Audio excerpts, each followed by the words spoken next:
contestó: los negros no tienen historia.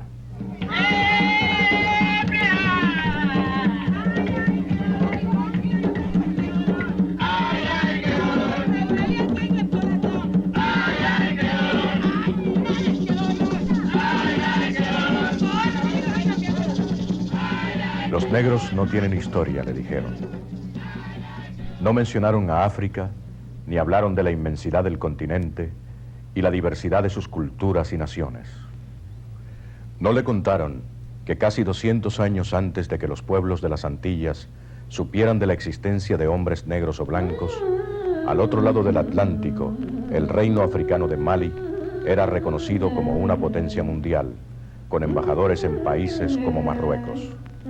Cuando su emperador de nombre Mansa Musa hizo su peregrinaje a Meca, lo acompañó un séquito de asombroso esplendor, con 60.000 hombres en una caravana con bueyes, camellos y 40 mulos cargando oro. Tanto oro distribuyó en dádivas y regalos a los príncipes en esta ruta de más de 3.000 millas, que causó la baja en el precio del metal en Egipto. Los negros no tienen historia, le dijeron. Y no mencionaron que 400 años antes de fundarse la Universidad de Puerto Rico, miles de estudiantes de África, Asia y Europa acudieron a la famosa Universidad de Timbuktu para estudiar medicina, leyes, religión, matemáticas y filosofía. Un cronista árabe de la época, conocido como Leo Africanos, nos describe la ciudad en estos términos: aquí hay un gran número de doctores, jueces, sacerdotes y otros eruditos, con gastos de hospedaje y dietas pagados por el rey. Y acá se traen muchos libros y manuscritos que se venden a precios superiores a los de cualquier otra mercancía.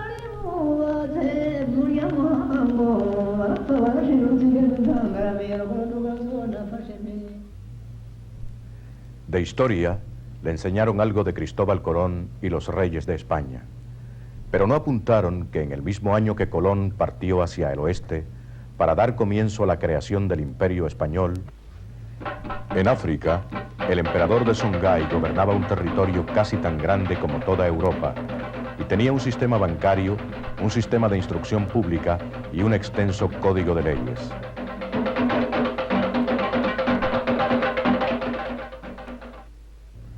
Tampoco le enseñaron que en los primeros años de la esclavitud negra en Puerto Rico, en el Congo gobernaba un rey cristiano, bautizado con el nombre de Alfonso, que dio el nombre de San Salvador a su ciudad capital y nombró a su hijo el primer obispo negro de la historia. En 1526, horrorizado por la brutalidad de los esclavistas portugueses, Alfonso escribe al rey de Portugal suplicando que no envíe más traficantes de esclavos. Dice: lo que necesitamos de ustedes no es más que algunos sacerdotes y gente para enseñar en las escuelas, y nada más, excepto vino y harina para los sagrados sacramentos. Suplicamos a vuestra merced que nos ayude en este asunto, porque es nuestra voluntad que en estos dominios no haya tráfico alguno de esclavos. Nadie le habló de estas cosas. Las tuvo que descubrir por su cuenta. Y a esta indagación dedicó casi toda su vida.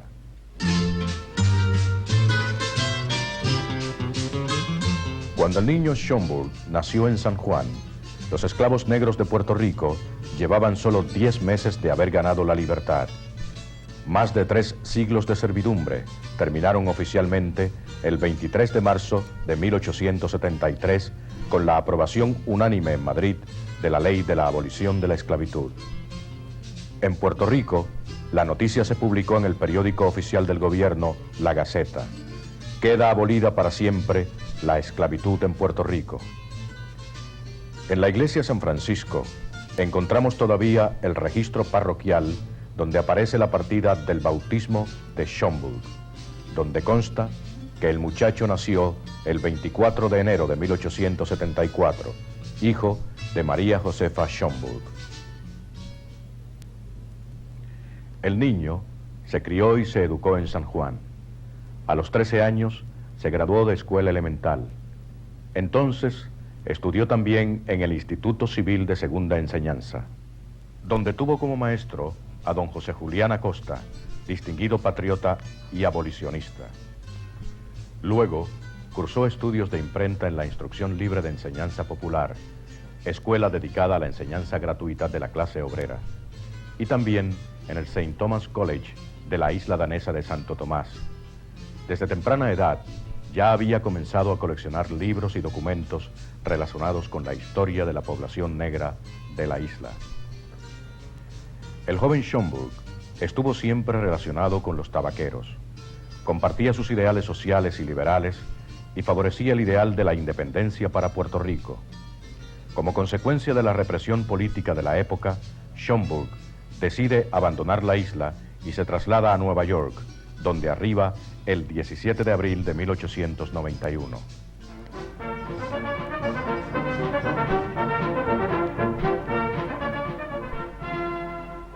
En Nueva York, el joven trabaja en diversos lugares de la ciudad y se esfuerza por mejorar su preparación académica y profesional. Por un año, estudia medicina. Pasa 5 años estudiando leyes mientras trabaja en la oficina de un abogado, pero su jefe no le permite terminar su reválida. Durante 23 años, desempeña varios puestos relacionados con la correspondencia en la compañía The Bankers Trust Company. En la Central Evening High School, donde acude para estudiar inglés, cuaja una estrecha amistad con el gran patricio cubano José Martí, profesor de español en dicha escuela. Ayuda a fundar y es miembro de varios clubes revolucionarios, como el Club Las Dos Antillas, en el cual se desempeña como secretario, y de la sección Puerto Rico del Partido Revolucionario Cubano. Mantiene una correspondencia activa con Ramón Emeterio Betances, presidente honorario del Club Las Dos Antillas, y colabora con don Eugenio María de Hostos en la redacción de un memorial al presidente McKinley para solicitar un plebiscito sobre el estatus político de Puerto Rico. Desde el año 1898, Schomburg vive en la comunidad puertorriqueña de Nueva York y luego se traslada permanentemente al sector de los norteamericanos negros, conocido como Harlem.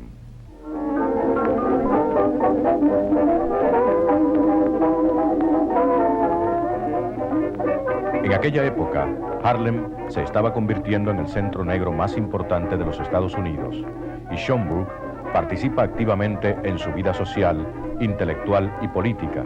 Se interesa en la masonería e ingresa a la logia masónica El Sol de Cuba 38, que le elige secretario en 1910. En 1918 es secretario de la Most Worshipful Grand Lodge of New York. Para 1925 alcanza el grado 33 en la masonería negra. El talento artístico de los negros brota en Nueva York como un jardín florido en una cantera de piedra. Los teatros de Broadway se desbordan y el público aplaude a los actores, cantantes y bailarines negros. No hay baile de sociedad que no contrate una de las famosas orquestas negras de jazz. El Teatro Apolo de Harlem logra fama internacional por la calidad de sus presentaciones musicales. Las casas editoras publican libros escritos por filósofos, poetas, historiadores y novelistas negros. Es el llamado Renacimiento Negro. Schomburg hace amistad con los más distinguidos intelectuales negros de la época. Les ofrece su más dedicado apoyo y su extraordinaria biblioteca con su colección de documentos sobre la cultura negra, y les sirve de inspiración y fuente invaluable para la investigación. Swing low, sweet chariot, coming. A Schomburg acude gente como W.E.B. Du Bois, historiador, sociólogo y novelista, educado en las universidades de Fisk, Harvard y Berlín, que comparte la pasión del puertorriqueño por la historia y la cultura negra. También poetas como Countee Cullen, Claude McKay y Langston Hughes. Músicos como Fletcher Henderson y Duke Ellington. Estrellas del cine y del teatro como Paul Robeson. También conoció a Nicolás Guillén y mantuvo correspondencia constante con el poeta cubano. Después de una visita de Guillén a España, Schomburg le escribe: Me alegro mucho por la forma que usted se presentó ante esos sabios de la cultura de España. Nunca han tenido a un poeta de color que les diga la verdad sobre los robos, las estafas, la criminalidad, los raptos y desvergüenzas en las Américas.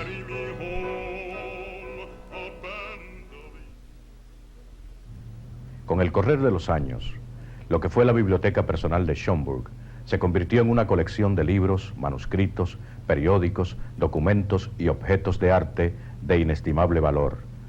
Para asegurar su preservación y hacerla disponible a un público siempre creciente, Schomburg ofrece la colección a la Biblioteca de la Ciudad de Nueva York. Esta institución, una de las más prestigiosas bibliotecas del mundo, se la compra en $10,000 y establece la colección Schomburg de Historia, Literatura y Arte Negros incorporada en esta sucursal de la biblioteca. Con el dinero obtenido de la venta, Schomburg viaja a Europa para continuar sus pesquisas e investigaciones históricas. De visita en Sevilla para estudiar el archivo de Indias, le llama la atención la calle del Conde Negro y la retrata para su álbum. Acumula datos sobre Juan de Pareja, esclavo y ayudante de Velázquez, que llegó a ser un gran pintor por mérito propio. Más tarde, en 1934, publica su estudio titulado Juan de Pareja, pintor negro español, Escuela de Sevilla. Este retrato de Pareja, pintado por su amo Velázquez, lo compró el Museo Metropolitano de Nueva York recientemente por $5 millones. También, en 1934, publicó su ensayo José Campeche, 1772-1809, un pintor puertorriqueño negro. A lo largo de su vida escribe y publica un gran número de trabajos sobre la historia del negro, una defensa de la República Negra de Haití, una defensa de Puerto Rico en el periódico The Globe, un elogio del mártir cubano Plácido, poeta negro ejecutado por los españoles en 1884, una enciclopedia histórico-biográfica, el ensayo titulado Integridad Racial, un directorio de poesía negra, un trabajo sobre la contribución de los negros libres a la formación de la República Norteamericana, el ensayo Exploración Africana, etc. Fue editor del Journal of Negro History y escribió una columna regular en el periódico negro The Amsterdam News. En 1915 ayuda a fundar la Negro Society of Historical Research. En 1922 es electo presidente de la Academia Negra. De 1930 al 1932 ocupa el cargo de Curator of the Negro Collection de la Universidad de Fisk. La Fundación Harmon le otorga su medalla de bronce y la NAACP le honra con su medalla Sprigman por sus múltiples actividades en pro de la divulgación de la verdadera historia del negro. Al fallecer en 1938, el New York Times y otros periódicos rindieron tributo a este puertorriqueño que tanto hizo para desmentir la noción de que los negros no tienen historia. Pero el mejor testimonio del incalculable valor de su obra está en la asistencia de un sinnúmero de estudiantes, escritores, investigadores y líderes políticos blancos y negros que pasan a diario por las puertas del nuevo centro Schomburg para nutrirse de la cosecha intelectual recogida por Schomburg. La colección cuenta con más de 6,000 libros de gran valor, 3,000 manuscritos, 2,300 grabados y retratos sobre la historia de África y América, películas y revistas del Caribe y África, más de 10,000 discos y 2,000 grabaciones de música folclórica. Entre las joyas de la colección está la primera edición de los poemas de la esclava Phyllis Wheatley. Secuestrada en África a la edad de 9 años y traída a Boston, aprendió el inglés de sus amos cuáqueros y escribió poemas que despertaron la admiración de Voltaire, Benjamin Franklin y George Washington. Hay valiosísimos libros de los primeros viajeros europeos en visitar las distintas regiones de África. Esta historia de Etiopía, por ejemplo, se publicó en 1684 en latín.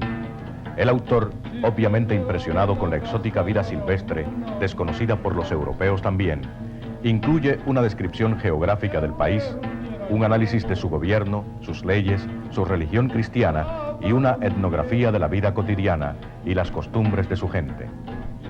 Este libro sobre África se publicó en el año 1670. Salió una edición en inglés y otra en francés. En la primera página, el autor nos informa que el libro es una descripción fiel de las distintas regiones del continente, la tierra de los negros, Guinea, Etiopía, Abisinia, con las islas adyacentes, las costas, los puertos, ríos, lagos, ciudades y pueblos, costumbres, modales, idiomas, religiones e inagotables tesoros.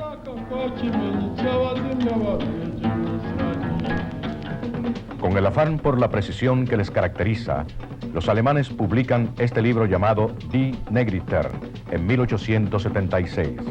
Está lleno de ilustraciones sobre los distintos tipos raciales, el atuendo de las diversas tribus y escenas de la vida diaria, cómo se divertían y se ganaban la vida los negros africanos.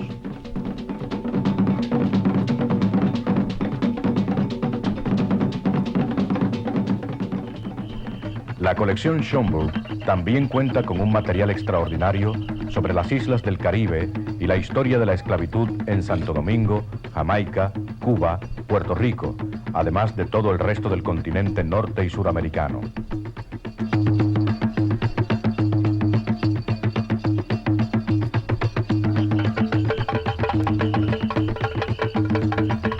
La colección de grabados presenta una sorprendente visión de la vida africana. Publicados en Francia, Italia, Inglaterra y Alemania, muchos de estos ofrecen una interpretación de la imagen del africano realizada por artistas que jamás habían pisado África, sino que dependían de las descripciones verbales de los libros de viajes europeos. Nos muestran escenas en las cortes imperiales, campañas militares, marchas triunfales, escenas de caza y de pesca, la vida cotidiana en las aldeas, festivales y ritos.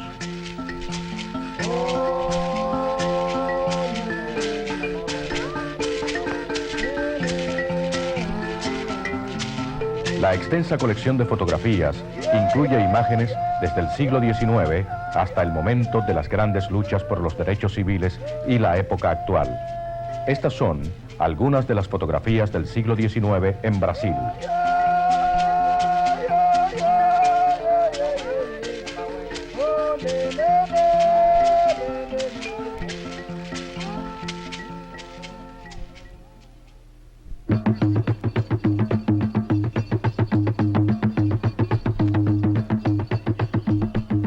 El centro también posee una modesta colección de arte africano y fotografías de muchas de las obras que están dispersas en los grandes museos del mundo.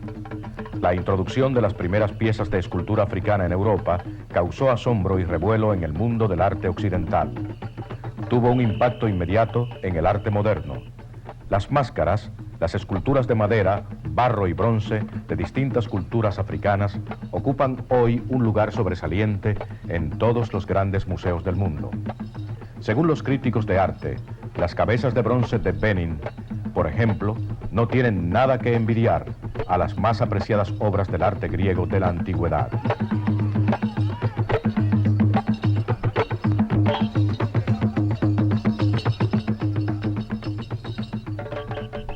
Imperios y reinos, príncipes y sabios, guerras y comercio, rebeliones de esclavos, música, arte, literatura. Y decía el maestro de escuela que los negros no tienen historia. Sabía Schomburg que sus propias investigaciones no eran más que una pequeña contribución a lo que aún quedaba por hacer.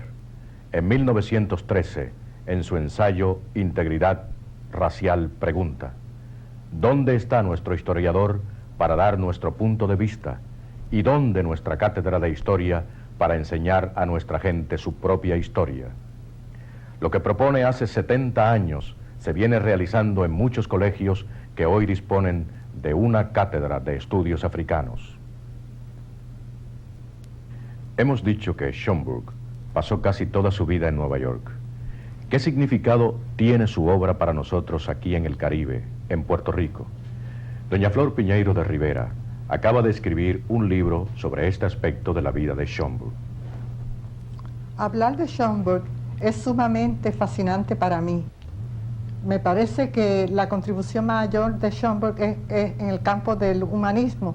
Él es un gran humanista que el pueblo puertorriqueño ha dado al mundo completo, porque él no se dedicó solamente al afroamericano, sino al afrocaribeño y a desentrañar la historia del negro en Puerto Rico, en el Caribe, en Sudamérica y en Hispanoamérica y en España mismo. Y en cuanto al Caribe, hay mucho material que se desconoce, especialmente de la esclavitud, y que muchos de los estudiosos nuestros y eruditos podrían llegar a conocer y a hacer una contribución en ese campo. Especialmente en el Caribe, música del Caribe, historia del Caribe, antropología. Hay mucho material en Schomburg sobre Marcus Garvey. Él escribió sobre José Campeche y se refirió también a José Julián Acosta como su maestro, a Salvador Brau, y es material que está ahí que nosotros podemos descubrir y analizar y conocer para nuestra propia historia. Además hay allí documentos históricos, obras de arte relacionadas con el Caribe, con Cuba, Haití, Puerto Rico, Jamaica, Santa Lucía, Antigua, y todos estos sitios que todavía no se conocen y deben conocerse y darse a conocer. ¿Qué valor tiene Arturo Schomburg para el negro puertorriqueño de hoy? Le preguntamos al profesor de la Universidad de Puerto Rico, Ebenezer López Ruyol. El negro puertorriqueño ha sido sistemáticamente educado para pensar que no hay nada de valor en su pasado. La figura de Alfonso Arturo Schomburg se levanta como una negación a todo este planteamiento, y estoy seguro de que la generación presente y la generación futura que conozca a Arturo Alfonso Schomburg podrá hacer una aportación mayor a la cultura de Puerto Rico, ya que podemos ver que somos parte integrante no solamente de la historia de todo este pueblo, sino de la historia de la civilización, y que podemos continuar realizando tareas de envergadura para lo cual tenemos suficiente talento, capacidad y deseo. El problema del racismo en Puerto Rico, tan negado, tan sufrido y sobre todo tan urgente de resolver, tomará un nuevo auge una vez se conozca la gran aportación de Arturo Alfonso Schomburg. Si Schomburg supo superar los obstáculos de su tiempo y de sus propias condiciones para lanzarse al mundo en una visión verdaderamente universal y hacer una contribución altamente significativa al desarrollo del movimiento afroamericano en los Estados Unidos y su resonancia en todo el mundo, yo creo que puede haber una nueva participación de los puertorriqueños negros en el rehacer de nuestra historia, en el rehacer del curso de este país y sobre todo en la búsqueda de un mejor Puerto Rico y de una mejor sociedad. Solo poca gente en Puerto Rico sabía quién era Schomburg y conocía su obra. Pero en el año 1982 se honró la memoria de este distinguido puertorriqueño al nombrar Arturo Alfonso Schomburg una de las calles de su ciudad natal. Nadie recuerda el nombre del maestro que pronunció las palabras "Los negros no tienen historia", pero el nombre de Arturo Alfonso Schomburg ocupa hoy un lugar destacado en la conciencia mundial que recién empieza a despertar a la verdadera historia del pueblo negro.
le, le,